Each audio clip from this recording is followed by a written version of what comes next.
我们刚进行完长途飞行，你们要仔细检查啊！哎，哎，我们的饭菜来了啊！我们的饭菜来了，这边开饭了，开饭了，来！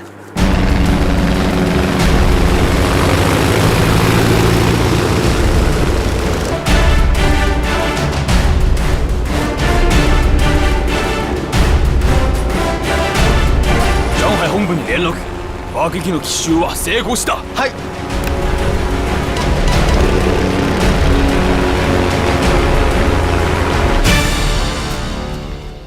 てか今それ。最新の情報により、イリュージョン16は南京には行きません。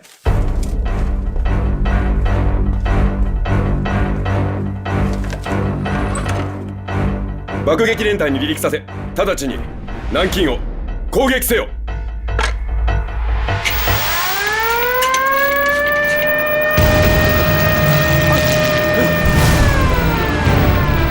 快上飞机！快！上飞机！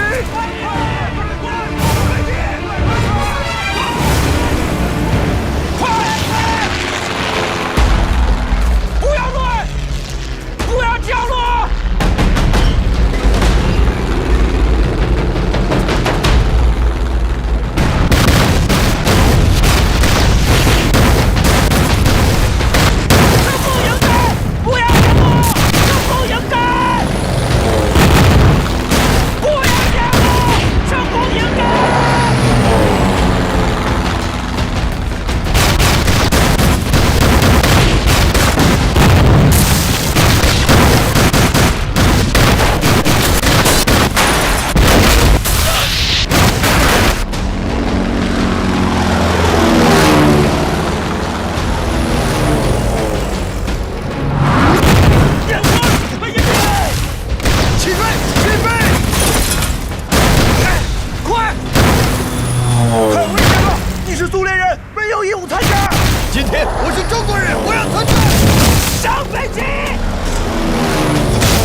機につく。排気を保持したまま帰還する。3時の方向、敵機が本機に攻撃中。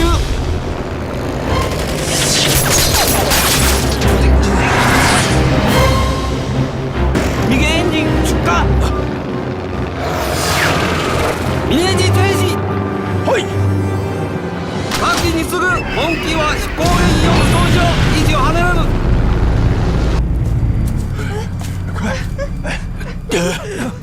来，小心啊！军機の方向、敵機正面から攻撃。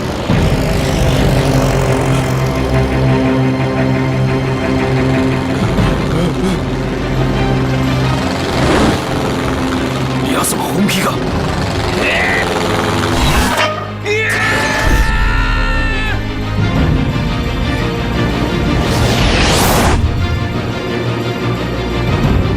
敵機のエンジンが停止。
反击！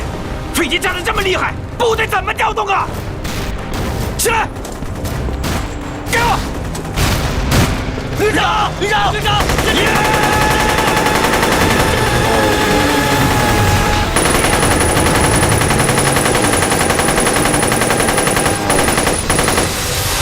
高大队长他们怎么还没消息？不会有什么事吧？再等等，他们过一会儿就该到了。但愿如此吧。报告，李队长出事了！别慌，有话慢慢说。洛阳那边传来消息，机场遭到袭击，高大队长和刘队长都阵亡了。什么？高大队长和刘队长都阵亡了。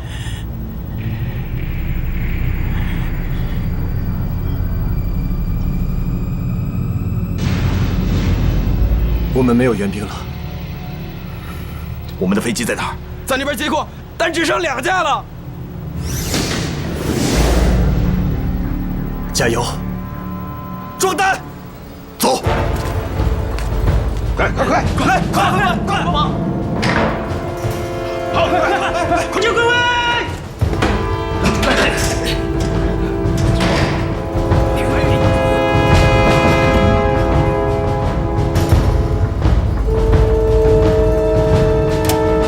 不好，2301和2204要起飞了。拦住他们！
给我冲！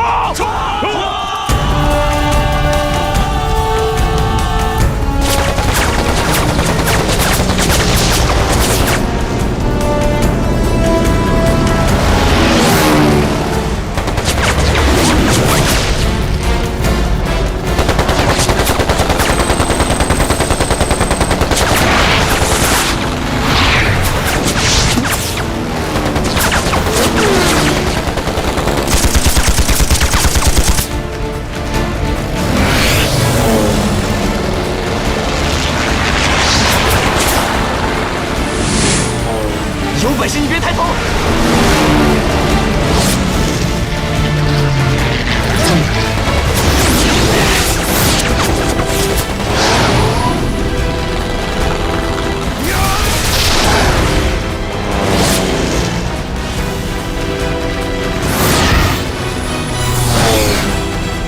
2月12日，日军突入中华门、中山门。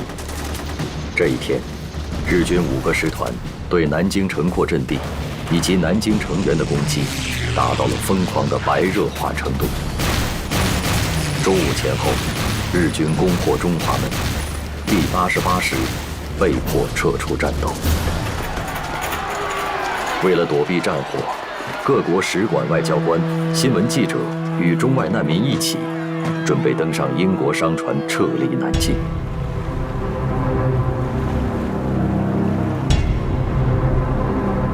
南京から逃げ出した難民船のようであります。難民？配送してきた軍隊ではないのか。南京の前線に連絡しましょうか。間に合うものか。砲兵に直ちに砲撃命令だ。南京から逃げ出す船は全て阻止せよ。大佐殿、この船は外国船のようです。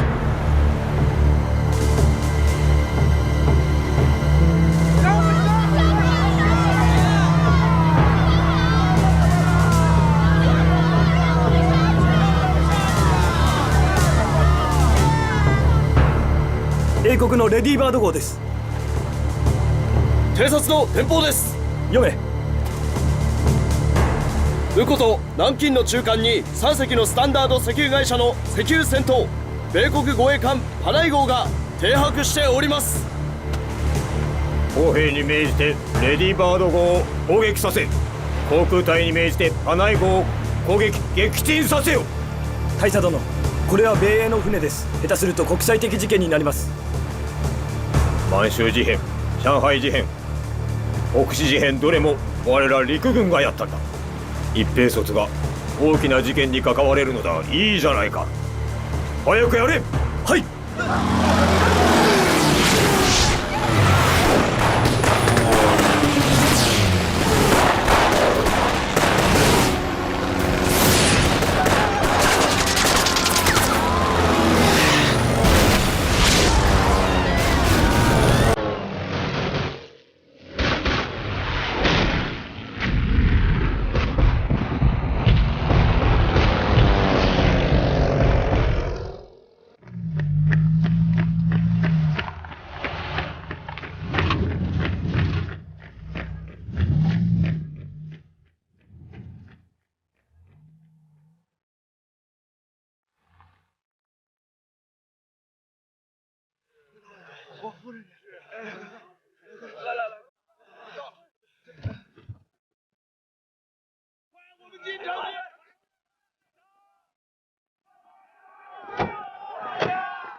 怎么都撤下来了？这都他们先撤了，我们左翼已经被敌人给占了。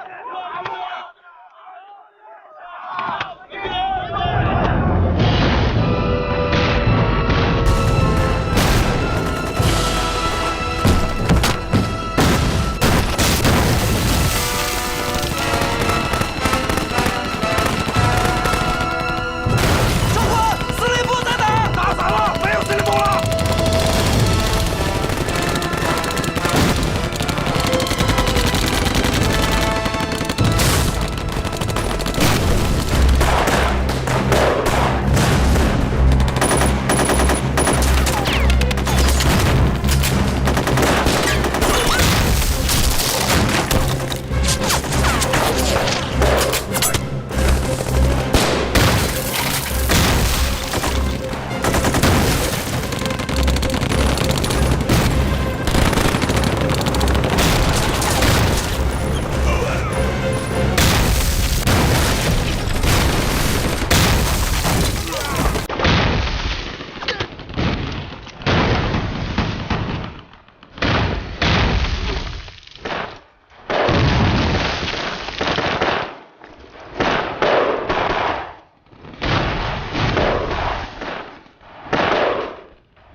委座手谕：扬州顾祝同总司令急转南京唐总司令罗留副总司令，首都如情势不能久守时，可相继撤退。蒋中正，民国26年12月12日。现在我宣布撤退命令：今天晚上8点，部队开始撤退，除宪兵、特种兵，卫戍司令部由下关码头撤退，其他主要部队从中华门、中山门开始突围。长官，那是日军的正面，恐怕不成。如果不能成建制，就化整为零，然后在芜湖以西、浙江以北集结，以江门码头，有36师警戒，掩护撤退。是。不服从命令者，射杀无论。是。执行吧。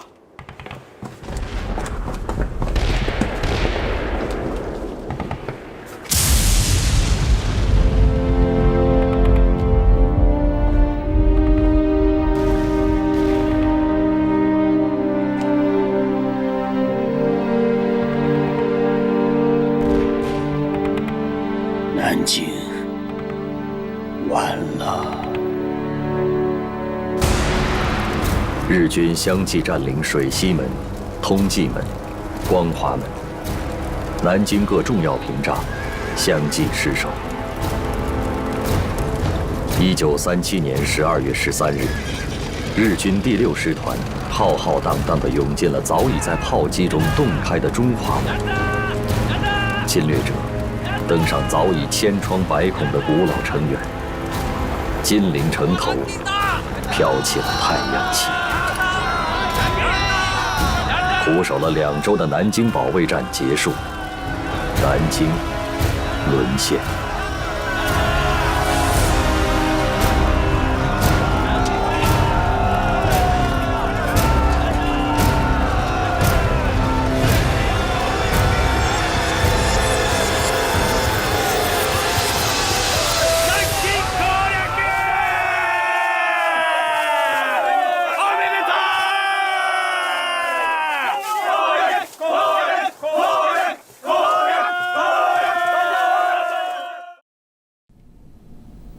还有就是，日本方面又在原来6条的基础上，又增加了3条：一、放弃容共、抗日及反满政策；二、扩大华北、华中、内蒙的非武装地带；第三，承认内蒙古自治及华北特殊政权。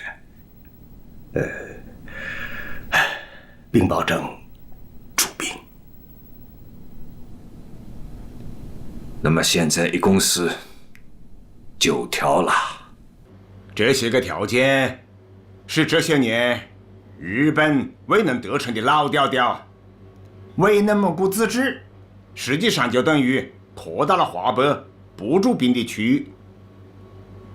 在华北战场啊，他们打不走我们八路军，而且我们会越打越大。还有啊，他们要求改善关税，实际上就是他们要求降低日货的进口关税，把更重的负担扔给我们中国人。毛主席，您认为国民政府会是什么态度？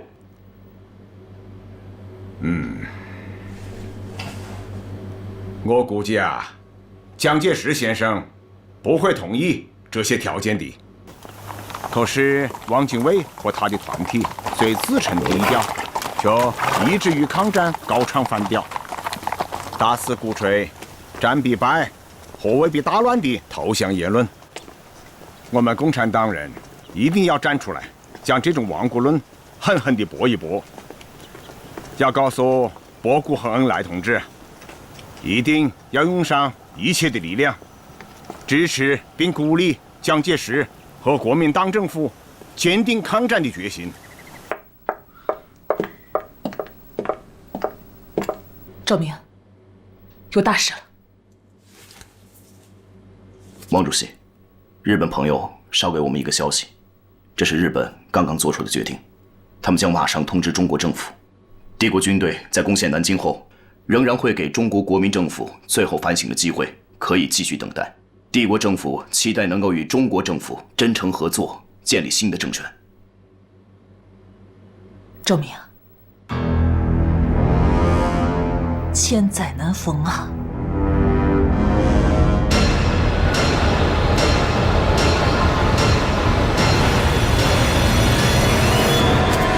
俺の命令を伝え。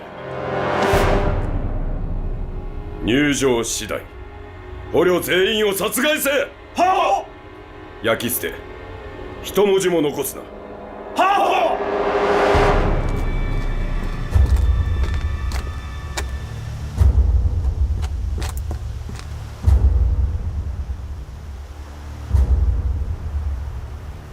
城内に残った敵を粛清せよ。おとなしく従う者が平民、従わない者は敵だ。は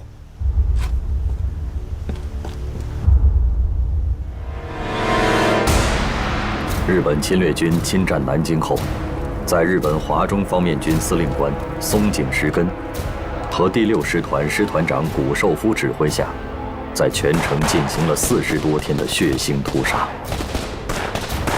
15日，已解除武装的军人9000余人被押往鱼雷营屠杀。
日军疯狂的强奸、屠杀，惊恐万分的女人和孩子们纷纷涌入安全区，最多时超过1万人。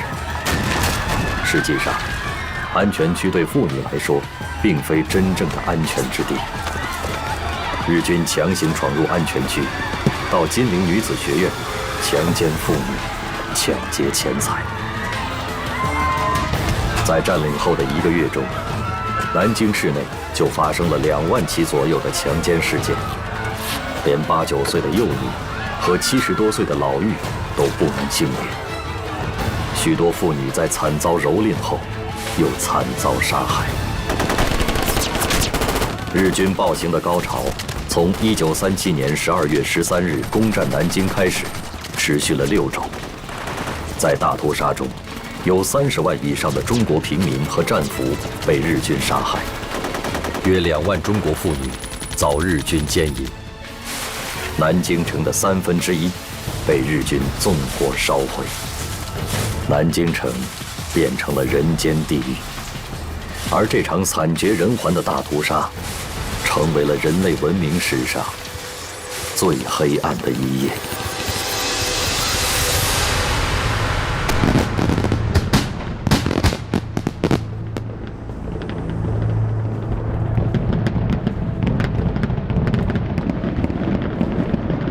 南京は陸長のことだ。大日本の皇軍が歴史を塗り替えました。陛下が歴史を書き換えられたのであります。南京占領はこの歴史の序章に過ぎぬ。東南アジア、豪州も含んだ大歴史が書かれました。陛下の筆によって。今考えておるのは、中国のめどが立てば次はソ連だ。北進は我が国の国策である。ドイツ外相リッベントロップからヒトラーの伝言が届きました。ドイツが欧州またはソ連で行動を起こすとき、日本は必ずドイツの側に立ってほしい。また軍事行動も起こしてほしいと。中国の首都は陥落した。中国は神戸を垂れるであろうか。そうすると思います。私もそう思います。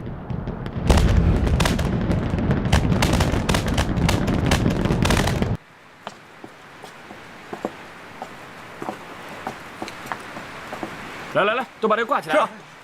这行吗？都往这儿挂成吗？这样呢？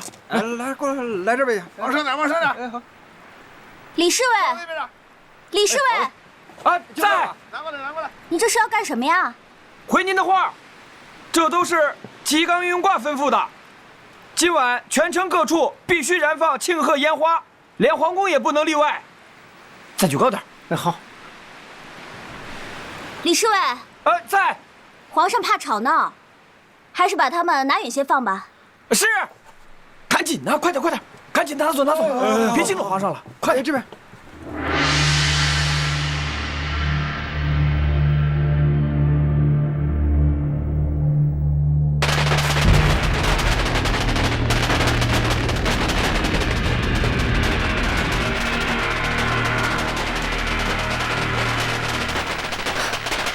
皇上，这是在放庆贺烟花呢。皇上，吉冈御用挂求见。请。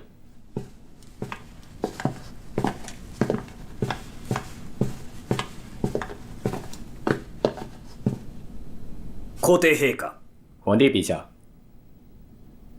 大日本皇軍が南京を陥落。これほどめでたいことはありませんので、皇帝陛下には明日、天照大神にお参りしていただきます。天照大神，我已经发去贺电了。祝電はすでに送りました。会場の準備はすでに済んでおり、儀式に参加いただく各界の方々や政府関係者への連絡もすでに済んでおります。皇帝陛下にはお早めにご準備いただきたいと思っております。明日はいかなる間違いもあってはなりません。不可有什么差错。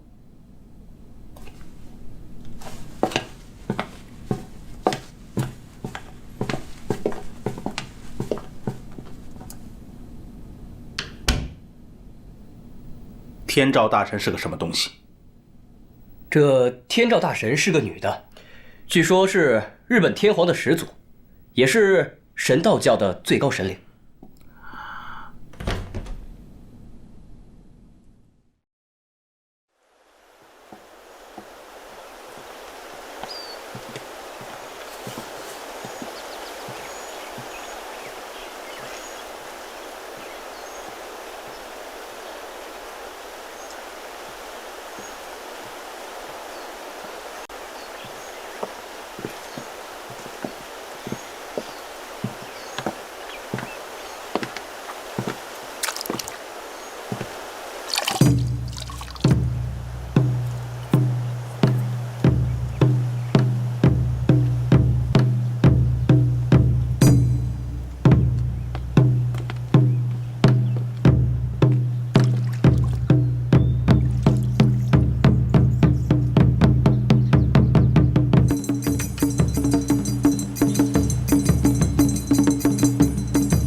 夫人，请。夫人，我昨天来的时候，梅先生还好好的，这是怎么了？为了准备您邀约的演出，昨晚在外边排练，出汗着了凉，早起就开始发烧。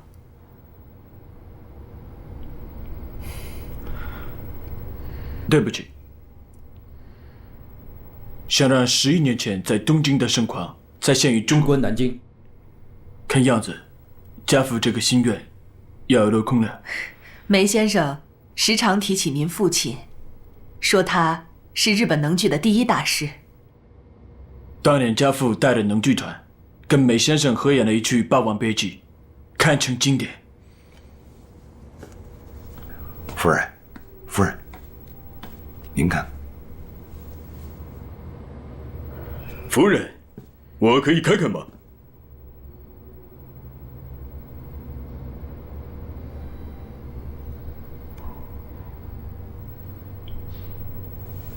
？39度を。森田さん、これで歌えますかな？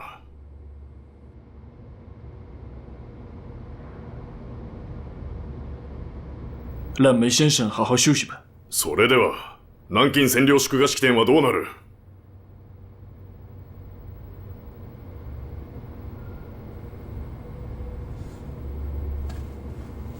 梅先生，希望您能早日康复。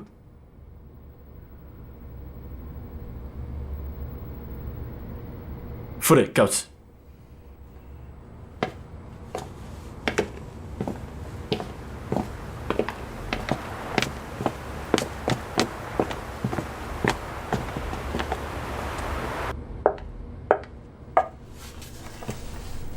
吴大夫，不会烧坏了吧？不知道，好人打上一支盘尼西林都会烧个2、3天呢。梅先生已经连打了3针了，我佩服他的骨气。为了不给日本人唱戏，他是豁出命去了。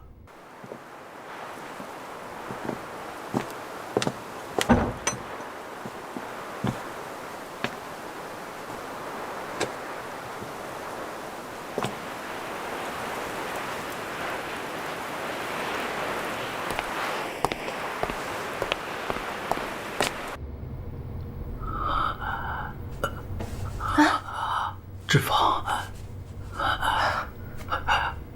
给我水，水，来，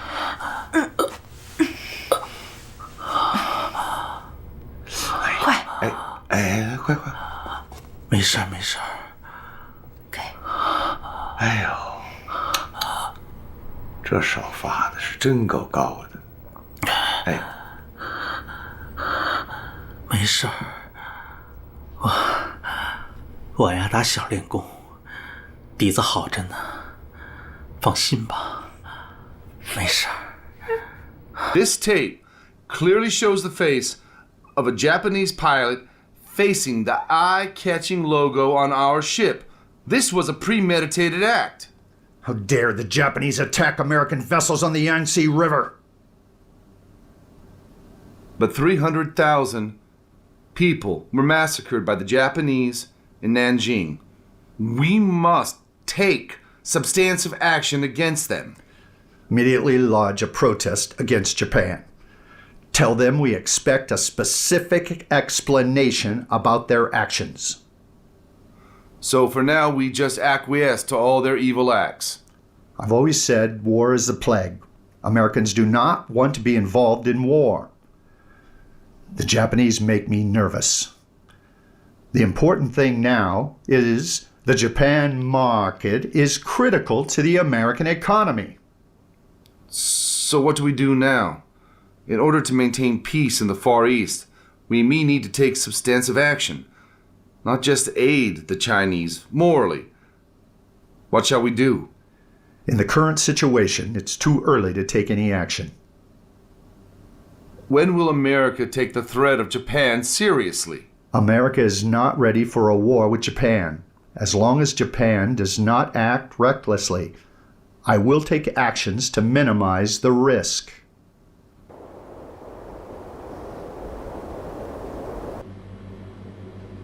Excellent. The British ambassador to Tokyo said in his report that the Germans are planning anti-Japanese activities in China. They show a close friendship on the surface, but still they sell weapons to China. Well, Germany is unwilling to see their painstaking efforts reduced and taken over by Japan in China. On the other hand, Britain is in a difficult and delicate position to contain this potential enemy. A German expansionism is obvious.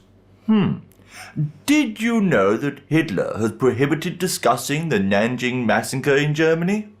How comes Hitler keeps hiding the ugly truth to the German population about what Japan did in China? Seems conflicting with their own interest by helping China. He wants them hampered in China. In his own words, he declared that Japan is against Anglo-American relations.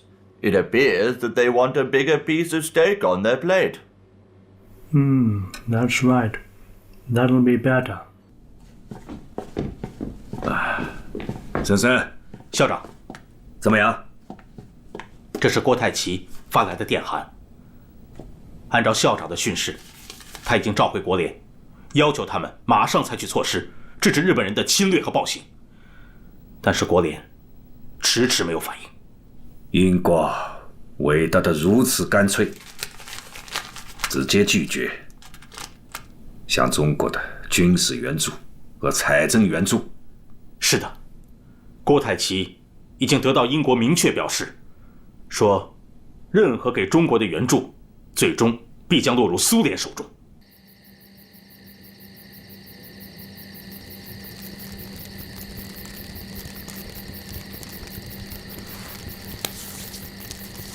首先，我们要完成这次部队的集结。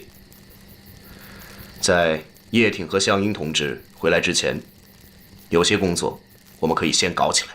好，我们虽然已经通知大家到皖南歙县来集中，但由于南方各地的红军游击队原先分散在8个省、14个地区、40多个县，再加上地方反动武装的层层阻挠，说实话，咱们部队集结起来真的是困难很大。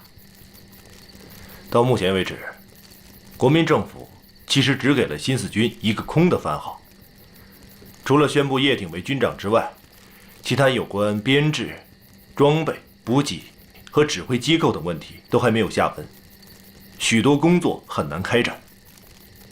新四军是共产党的队伍，蒋介石他支持要干，不支持我们也要干。这段时间啊，陈毅同志派我到苏中和苏南去了几趟，带回来这张地图，过去看看。好，走。来，德行。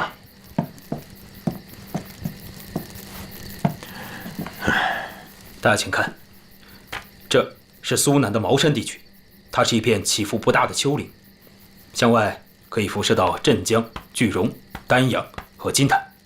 但是这地方除了几座小山之外，大多是平原啊，怎么能打游击战呢？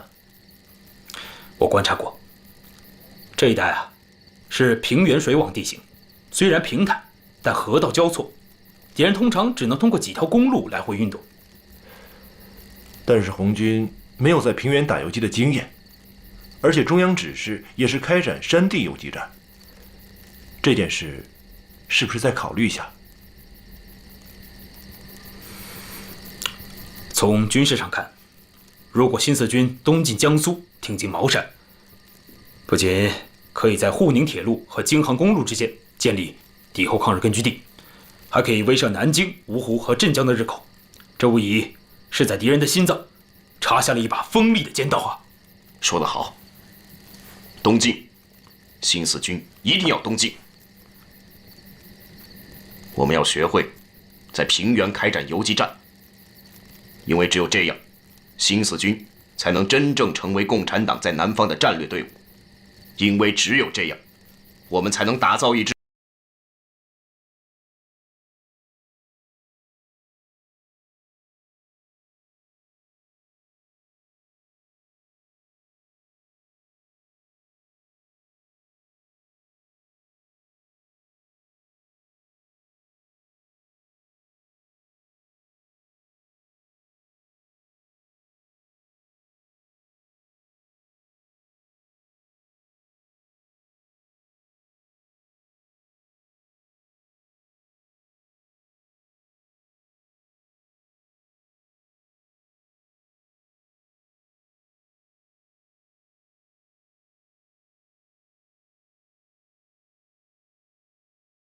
中島君、今や南京町にあるものすべて16師団の戦利品になったな。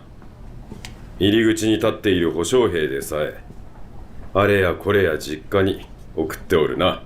好きなだけかさらっていくのは何も16師団だけではありません。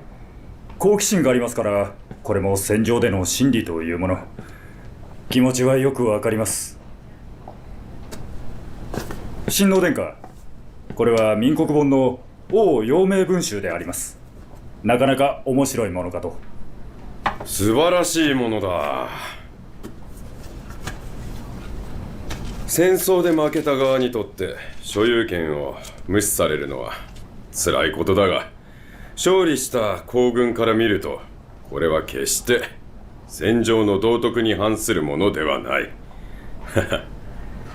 ただ一部の英米人が南京におけるいわゆる大虐殺を批判しており、さらにいくつかの国際団体から日本政府に抗議の声が上がっている。これは我らの印象を傷つけるものである。シナ人などどうということもありません。シナ人への処置は言わず認めず広めずであります。分かっておればよい。この本は後で拝読いたそう。それから橋本金太郎を探すのだ。あいつは人殺しに狂って大砲で長江に停泊している英国の軍艦も撃沈した。全く頭が痛いことをしたものだ私も奴の肝っ玉には逆に感心してしまいます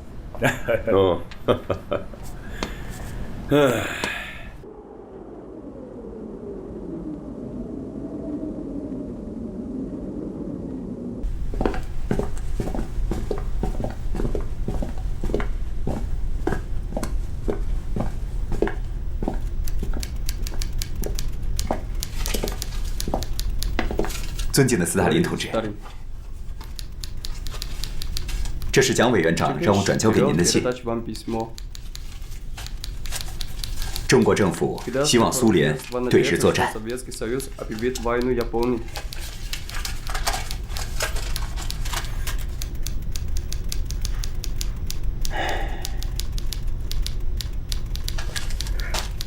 Говоря откровенно, для обеспечения безопасности на Дальнем Востоке хорошие отношения между Китаем и Советским Союзом очень важны.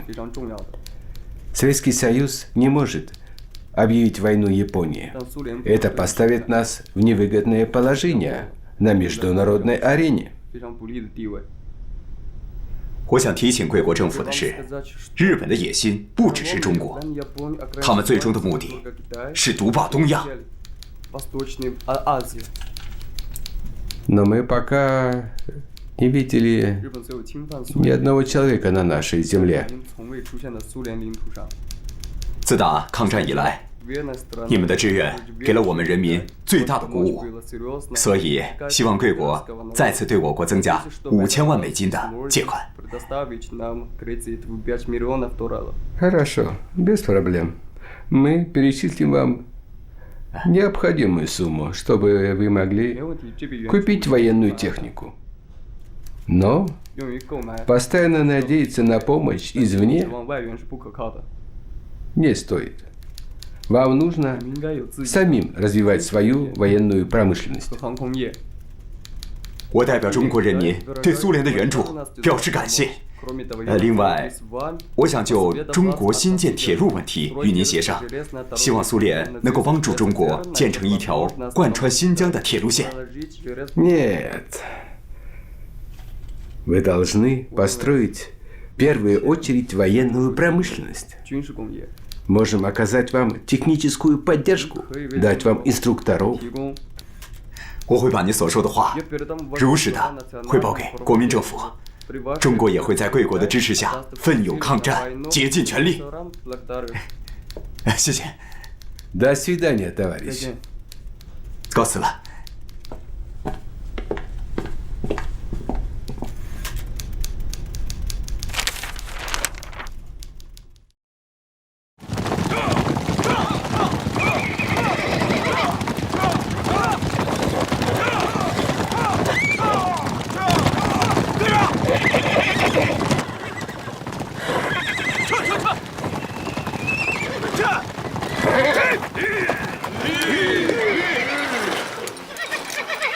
警卫团呢？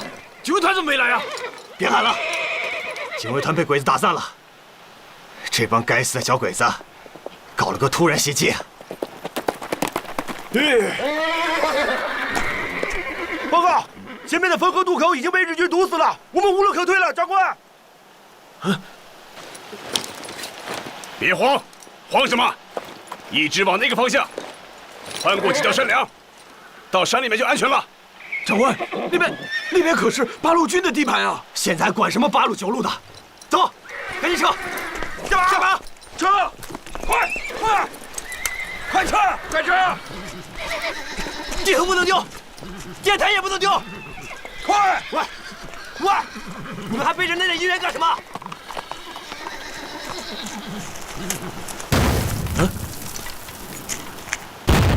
奇怪啊，长官。好像是有人在替我们阻击日军。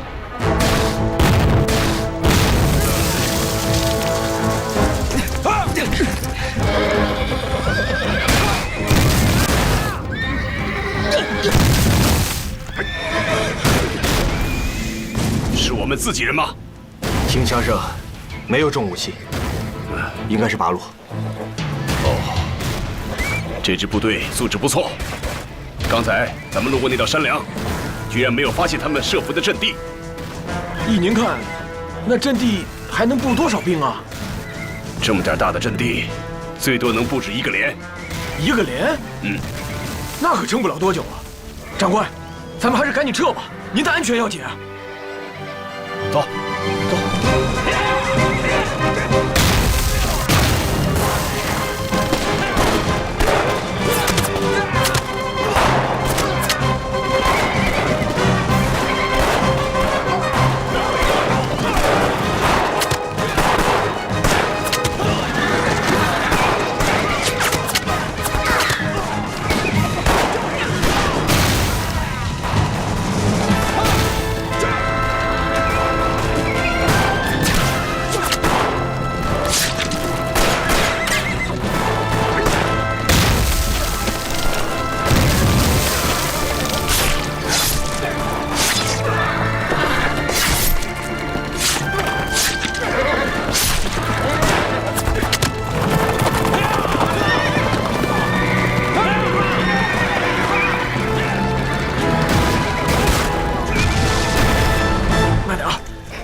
长官，前面就是进山的路了，到了这里我们就安全了。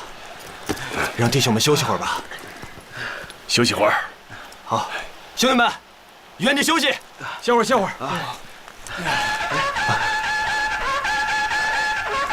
真是支好部队啊！都打到这个时候了，还能搞反冲锋，难得呀。估计也拼得差不多了。这个连呢，完了。啊，去查查，那是谁的部队？我要嘉奖他们。长官，你看，那边有情况，有人来了。望远镜。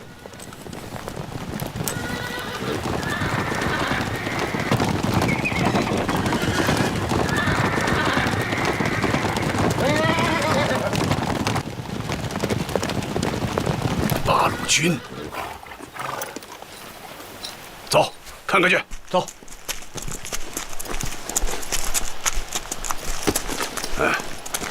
好样的！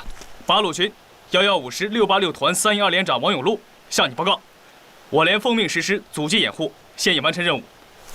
这是你们遗留的马，还有那些包裹。啊，好啊。部队的伤亡情况怎么样？我连伤亡16人。哎，刚才那阵冲锋号是怎么回事？连长看见你们已经进入了安全地带了，就让我吹冲锋号。冲锋号一响，大家一起喊杀。鬼子以为我们要冲锋了，赶紧退下去开炮。他们不会想到，等他们的炮弹落到阵地上的时候，我们早就已经撤出了山头。这是游击战术，我们人少，装备差，对付鬼子也只好用这种办法。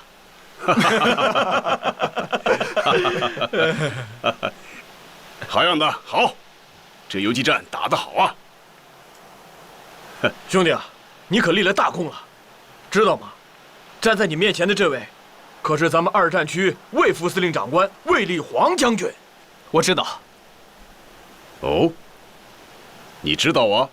我参军后打的第1仗，当时的战斗口号就是“消灭第10师，活捉魏立煌”。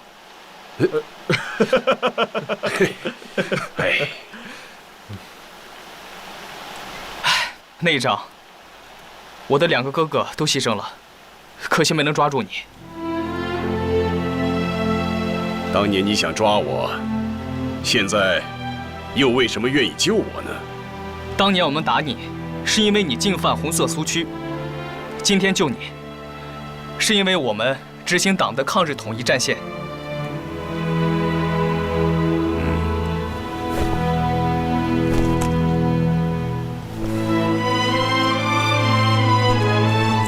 哎，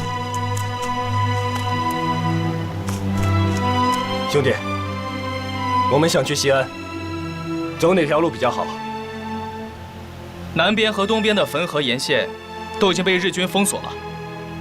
要想安全的话，往西北，过黄河走陕北，或许你们还能到延安去看一看呢。延安。请等一下。报告主席，卡尔逊先生到了。卡尔逊先生，欢迎你啊！坐坐坐，来。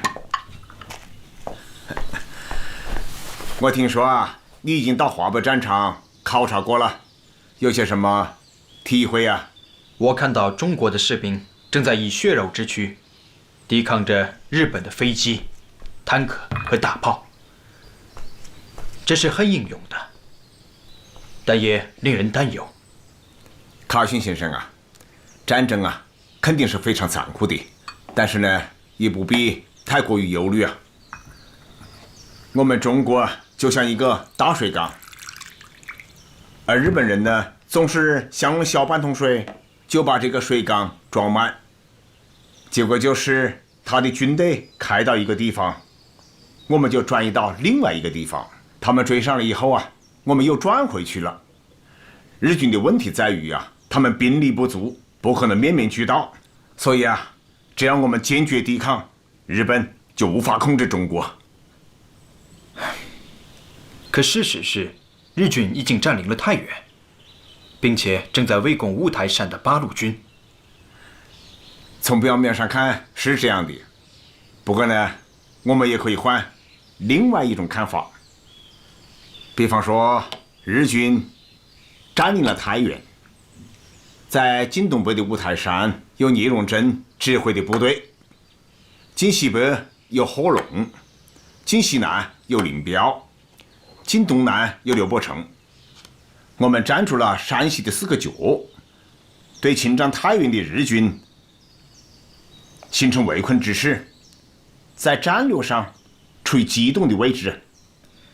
你这个说法很有意思。还可以有另外一种围困，那就是美国、苏联和我们中国联合起来围困日本，那将是一种国际的围困呐。我个人倒是很希望会出现这样的形势。卡尔逊先生啊，我听说啊，你跟我们八路军在1号啊活动过。这里呀，有件皮衣，是我们缴获的日军的战利品，就送给你，做个纪念吧。谢谢，这个礼物实在太珍贵了，我一定会告诉罗斯福总统的。哦，你会在罗斯福总统面前怎么评价我们啊？我会告诉他，毛泽东是一个了不起的战略家和梦想家。当然，他首先是个伟大的天才。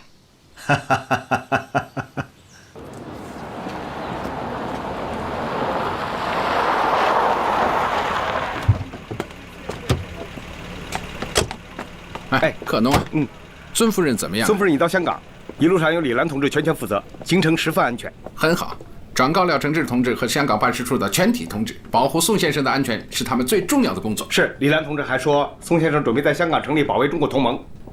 我们全力支持他。好。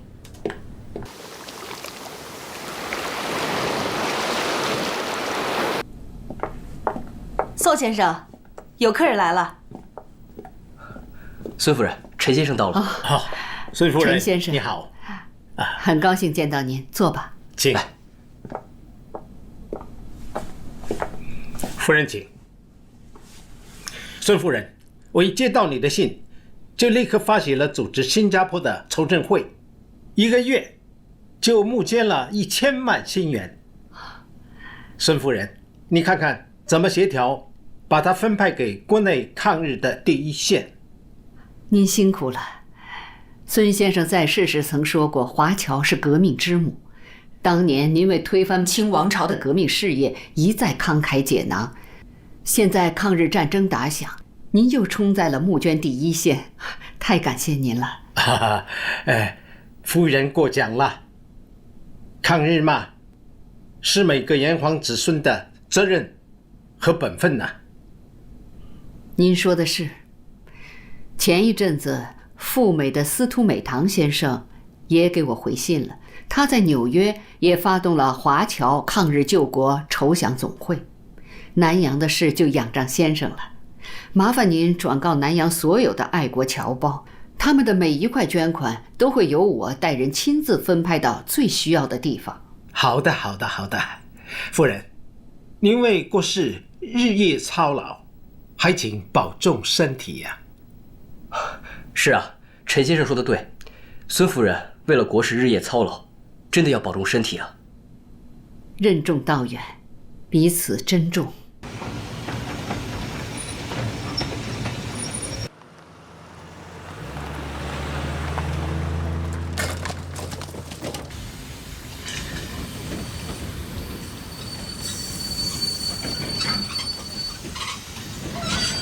快点！集合了！快点！集合了！快！集合了！都快点啊！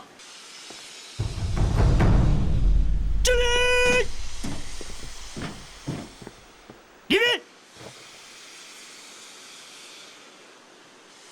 向右看齐！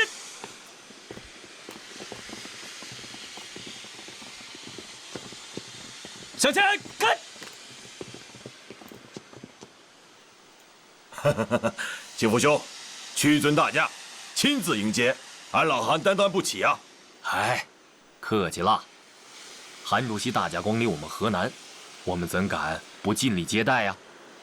我说刘主席，你这话里有话呀，好像我山东省主席不该丢了山东，跑到你河南的地界上来了。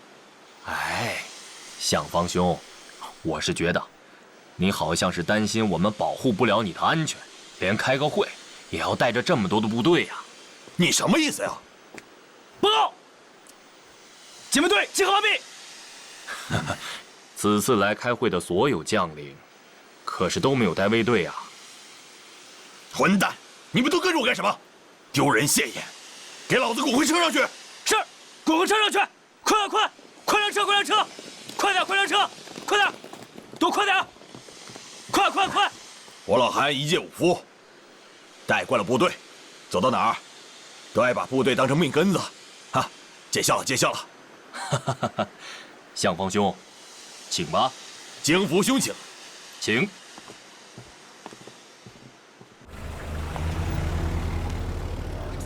李长官。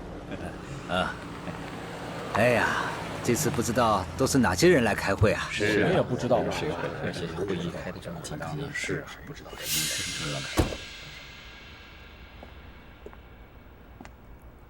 该。啊，向方兄，辛苦了。你的部队情况怎么样啊？主力部队已经转到鲁西南、曹县一带。什么？济南丢失也就罢了，可泰安是战略要地啊，你一定要想办法拿回来呀！哼，南京都弃守了，又何必死守泰安？收复失地，来日方长。我不想跟日本人硬拼，白白消耗我的部队。向方兄，作为一名军人，怎么能够……哎，两位，军事问题嘛，可以稍后再商量。今天难得5个战区的各位长官光临开封，一会儿散会后啊，我一战区做东，请大家在酒桌上好好打个擂台。好啊，那请吧。请啊，请。请。长官。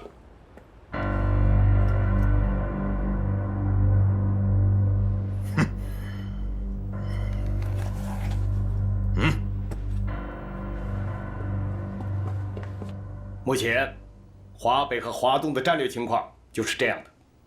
总参谋部得出的结论是，形势已经到了万分危急的地步，但要竭尽全力扭转战局，尚有可为。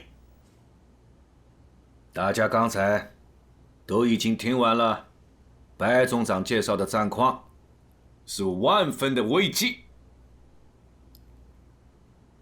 可就在这万分危急之时，由于我们有的高级将领不执行军令，擅自放弃黄河天险阵地，致使日寇全线进入山东，继而又占领了济南、泰安等数座城市。这个责任该由谁来？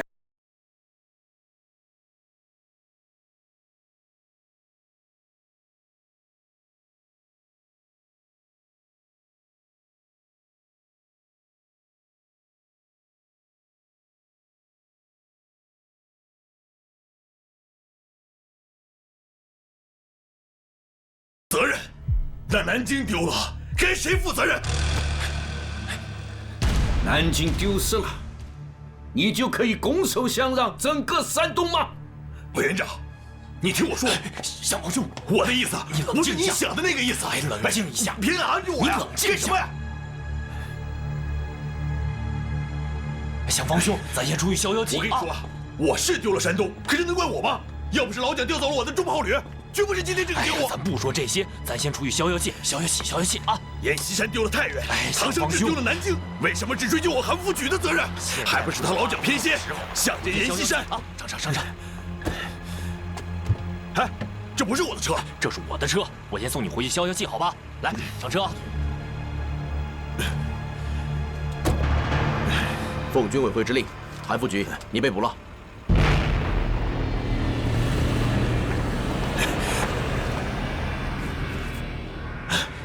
刘志，你就是个混蛋！何部长，办好了。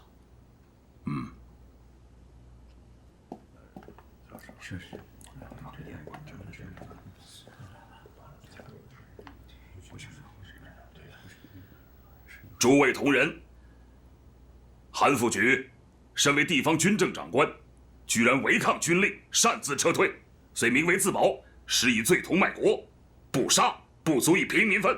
为此，高级军法会审议决定，革除韩复榘2级上将及一切职务，判处死刑，立即执行。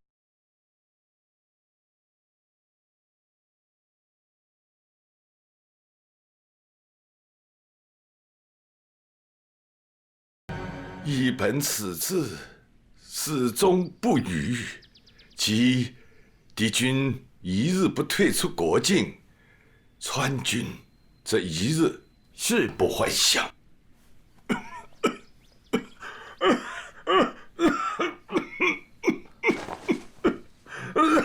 刘主席，主席，你没有事吧？要不要躺一下？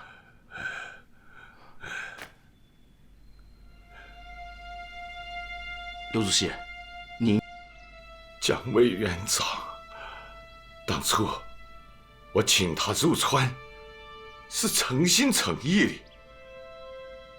后来，我把重庆让给他做陪都，更是诚心诚意的。为了抗战大局，我主动带川军离开了四川呢。主席，你歇歇气，您歇下气。我原打算带领我的川军弟兄，好好的和小鬼子打一仗，没成想刚一出川，就被他老蒋拆得东一块西一块的。那个仗打的呀，是稀巴烂了，子弹用光了，他老蒋一个大字都不给，还在那里骂我们，说我们川军是草鞋兵啊，是狡猾。主席，您不要激动了。好歹我现在还有23集团军，我还有机会，我让他老蒋好好的看着我们川军雄起的样子。主席，我来就是想跟您说这个事。今天报上说，政府已经免去了您23集团军总司令的职务，而且部队已经转投第3战区，归顾祝同指挥了。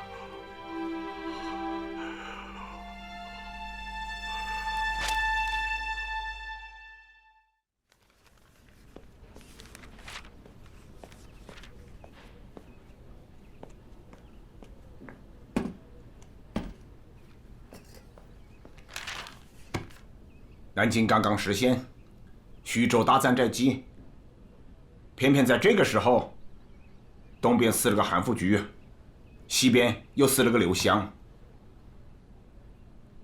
分开来讲韩复榘的被杀是该杀的。在战争中，必须提倡英勇向前的精神，必须要反对逃跑主义的倾向。但是刘湘的死未免有些太可惜了。有报道说，刘湘是被蒋介石给气死的。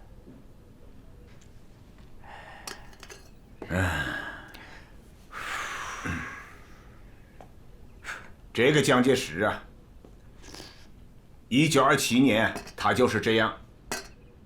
当时还在国共合作，北洋军阀是革命军的共同敌人，但他偏偏要搞分裂，逼得我们起来反抗。北伐大业也就半途而废了。现在抵抗日本侵略是全民族应该面对的主要矛盾，可他蒋介石却又不忘排除异己。我们要有所警惕。那我们对刘湘的死，是不是应该表个态刘湘率部出川抗战，他的爱国行为是应该得到肯定和赞扬的。以我的名义发个唁电，2句评价：国家是一栋梁，川军是一主帅。另外，再转告四川的军政要员，希望他们顾全大局，坚持抗日。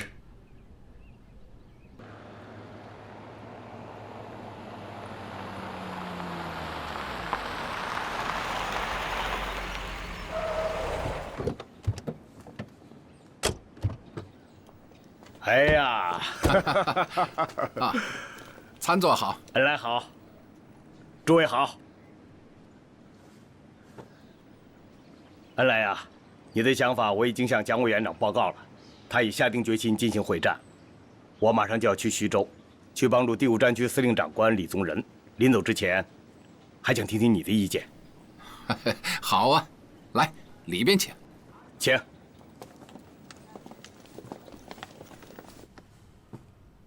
我来介绍一下敌人的态势。根据我们掌握的情报，日军集结了第13师团和第10师团主力，南北对进，妄图占领徐州。我们的想法是，在徐州以北寻找战机。所谓的徐州以北，指的就是台儿庄，这里是水路、陆路的要地，战略位置十分重要。在这里开辟战场，可以收点打援。好。参座可以说服李长官，新四军第4支队可以在淮河流域展开游击战，配合礼品县集团。好，我们就在台儿庄开辟战场。恩来啊，我们还需要你帮个忙。帮个忙？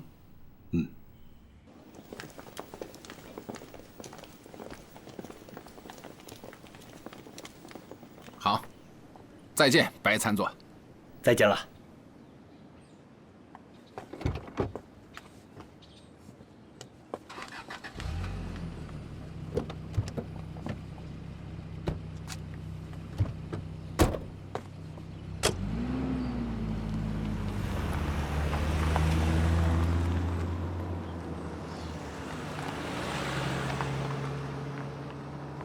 刚刚白参佐说啊，想让我帮个忙，他要向我借个人，帮李宗仁打好这第一仗。那没问题。我们在平型关和太原会战中打出了名，现在国民党军队中很多人推崇我们。阎锡山在山西经常请我们八路军给他们讲课，彭雪枫就去了好几次啊。白参佐想要谁呀？他呀，是想要我们的爱萍同志。我？对，上次你到白崇禧的刨冰堂训练班给他们讲课，很多人反映啊，我们这位少将高参很有水平，所以自然传到了白崇禧那里。这可是白参佐亲口点的名。去吧，这是个机会，认真对待，好好准备。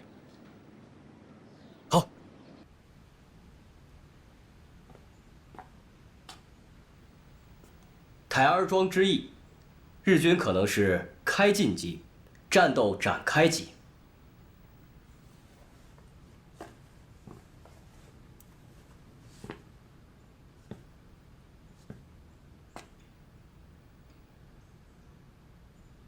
你今年多大了？31岁，比长官小20岁。你对这个战役是怎么看的？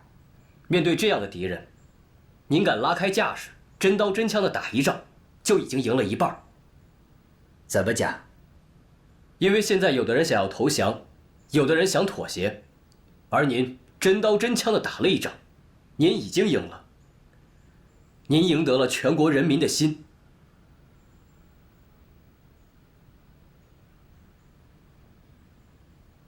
那你认为最先打响的会是哪支部队啊？矶谷师团，可能打响第一枪。那我方的弱点呢？有。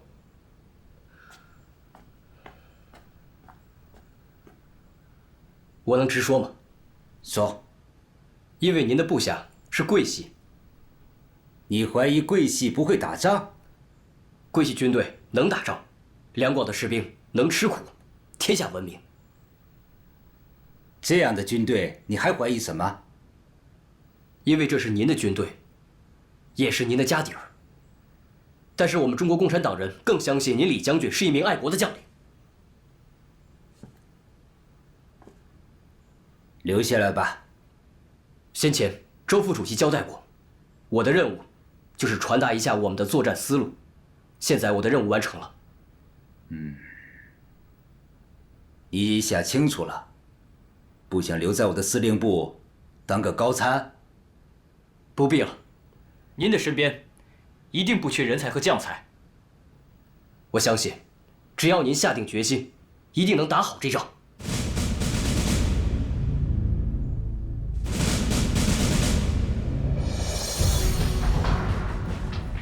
第5战区司令长官李宗仁命令第3集团军迎击矶谷师团，命令第22集团军坚守藤县。矶谷师团遂在藤县以北地区被川军拖住，陷入苦战。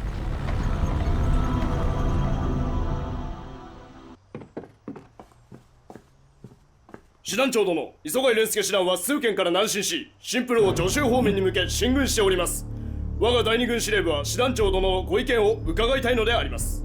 それはいかん。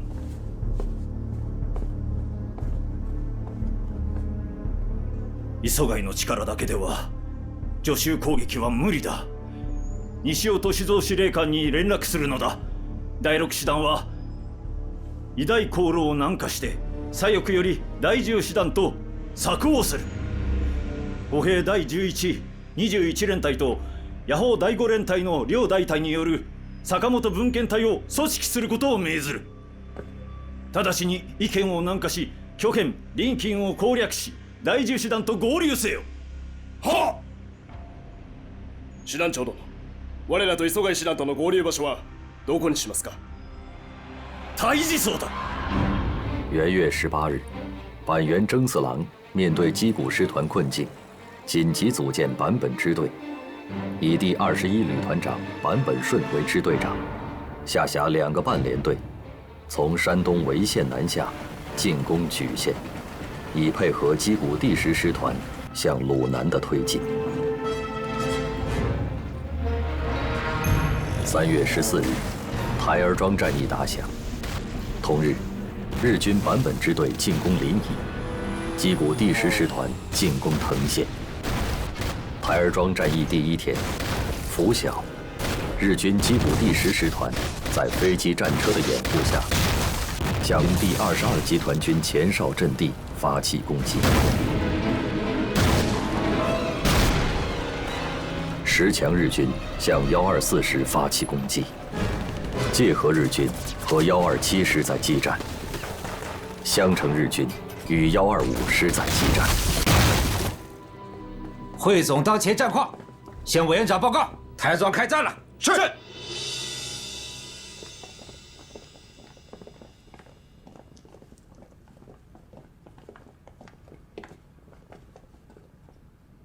告诉我王明章的具体位置。藤县一带都是川军。川军。两下店方向，日军从3面向我军发起攻击。1天了，阵地还是我们的。禀告王明章，藤县为金浦路北端要点，关系全局，应竭力死守。是。命令85军立即驰援。是。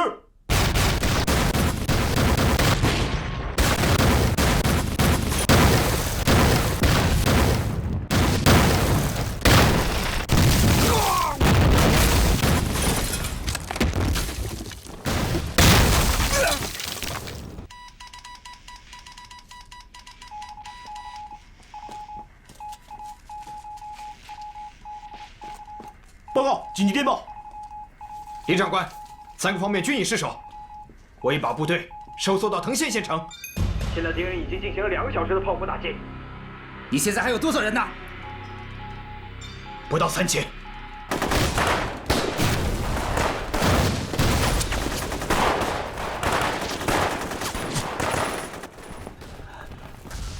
报告，南城被日军占了，现在他们正向东城和西城进攻。喂，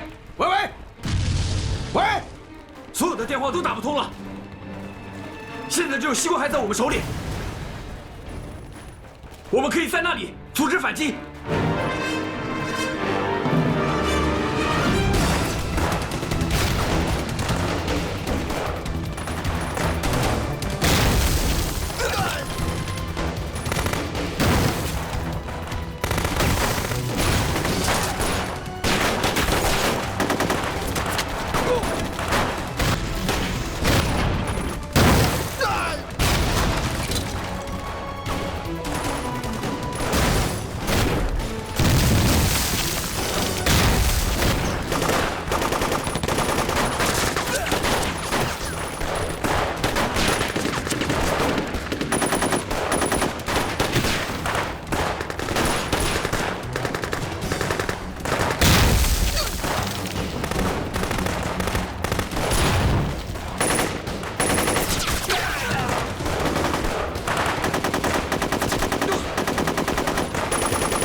师长，耶！我们守了几天了？3天半。你能确定是3天半吗？我确定。可老子的，我们赚了，我们赚了！师长，小鬼子，老子和你们拼了！3月18日，日军矶谷师团攻陷藤县，当晚向临城、枣庄发起进攻。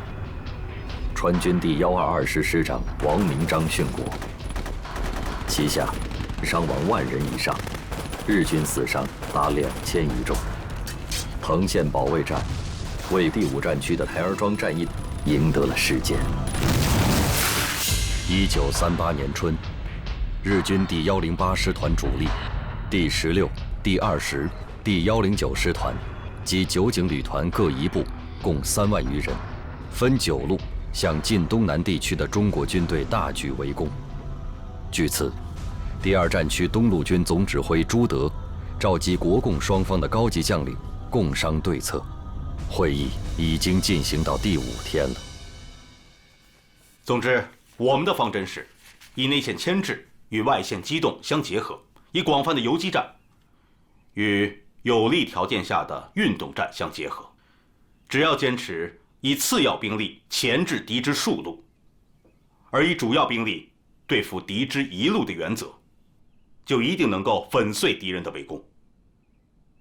说得轻巧，日军进攻台儿庄的兵力也不过3万人，国军动用10几万大军与之抗衡，尚且伤亡惨重。而这次围攻晋东南的日军是3万多人，我们的部队数量还不到台儿庄战役时的1半，这仗怎么打？台儿庄周边的地形平坦，十分有利于日军机械化部队的大规模展开。而晋东南这里山高沟深，敌人行动不便，火力优势也难以发挥，正是实施游击作战的有利地形啊。山高沟深，日军行动不便，我军行动也同样不便呢。我看，在内线作战的部队是最吃亏的，他们等于是被日军堵在屋子里打。曾军长，请放心，留在内线牵制敌人的任务将由八路军担任，在这方面我们有经验。可是，外线作战也不好办啊。台儿庄战场的那些外线部队，差不多都打光了。台儿庄采取的是正面阵地防御战术，总是死守着一城一池跟日军硬拼，所以才伤亡惨重。我们是要在外线进行大规模的游击战术，不断的侧击、伏击，并适时集中兵力歼灭敌人一部，从而达到运动中击破一路、震撼其他各路的效果，从而粉碎敌人的9路围攻。游击，游击，又是游击。日军9路围攻，敌我犬牙交错。这游击战有这么容易吗？是啊，上个月我派了1个师的兵力出去打游击，结果呢，游击战打成了遭遇战，伏击战打成了突围战，3000多人的队伍，1、2天的时间就报销了。那可不一定。八路军前2天才在神头岭打了场伏击战，听说消灭日军1500余人。听说，只是听说而已。报告。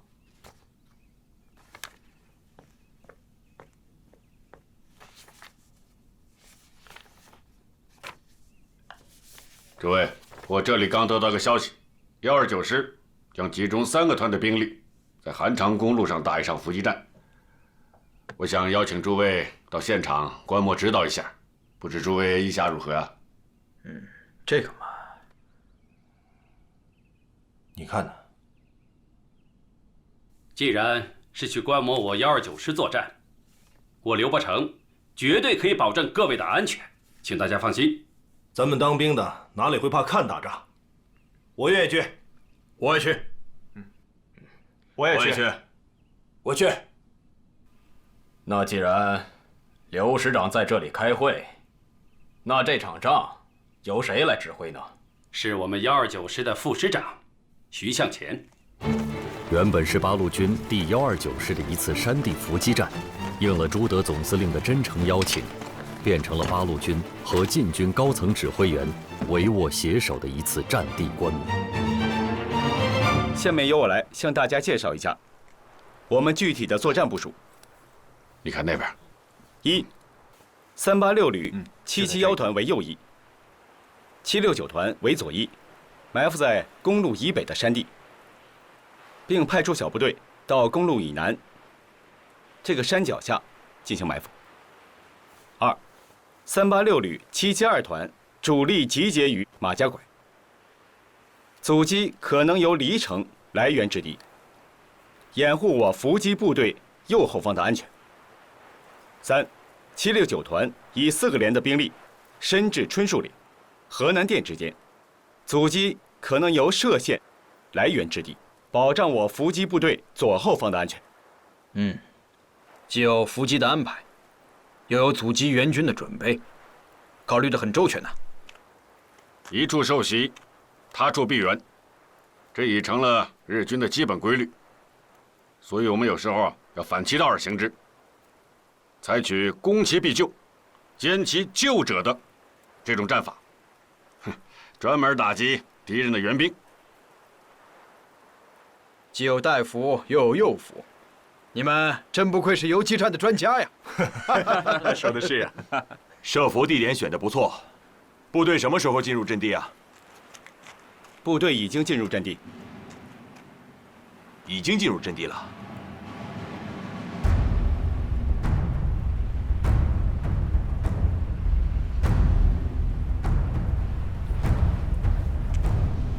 我怎么看不见？游击作战非常强调隐蔽性，我们要求部队在设置伏击阵地时，一定要巧妙地利用好各种伪装。挖工事时，尽量不翻动旧土，踩倒的草要顺着风的方向给它扶起来。在神头岭战斗中，敌人的尖兵距离我们的伏击部队只有10米左右，没有发现我们。佩服，佩服。